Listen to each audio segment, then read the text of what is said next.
Abbiamo dato il via a questo Carnevale di Marca 2020 con tanta gente, la prima sfilata dopo tanto tempo, dopo tanta attesa, quindi momento di festa, facce felici, una domenica diversa e una grande ospitalità da parte nostra, perché grazie al lavoro fatto dal Comune ma soprattutto dalla Proloco, dai loro volontari, siamo riusciti anche quest'anno ad avere un grande successo per questa prima sfilata del Carnevale.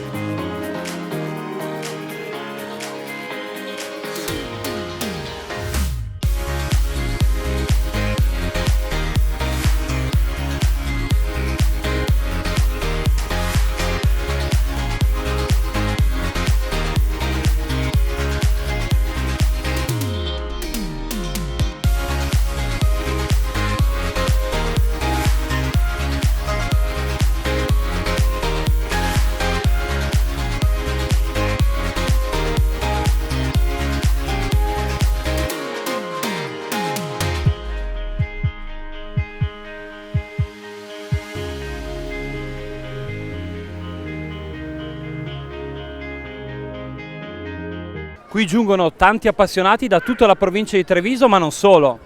Beh, direi che grazie alla promozione che stiamo facendo, grazie alla promozione che sta facendo la Proloco, stiamo riuscendo a pubblicizzare il nostro territorio, i nostri eventi, e sta arrivando gente anche da oltre che dalla provincia, anche da tutta la regione e non solo. Con il presidente della Proloco di Tarzo, il Carnevale di Marca si apre sempre a Tarzo, ormai è una consuetudine bellissima. Sì, da 38 anni la Proloco di Tarzo organizza la sfilata dei carri, da alcuni anni il Carnevale di Marca patrocina questo evento ed oggi è stata una bellissima festa. Tante famiglie qui a divertirsi, tante maschere insieme per un divertimento per la nostra comunità. Migliaia di persone, un carnevale sempre innovativo, insomma a Carnevale bisogna levare la carne, come dicevano i romani, carne in levare. Assolutamente sì, apriamo proprio la festa della Candelora e per noi è un piacere organizzare questa sfilata di carri.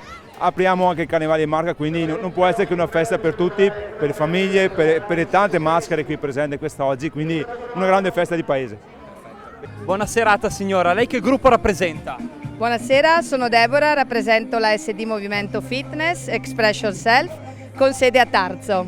E quante persone coinvolgete voi per questo carnevale? Allora, per questo carnevale siamo 60 tra bambini e adulti, però l'associazione conta attualmente 300 persone.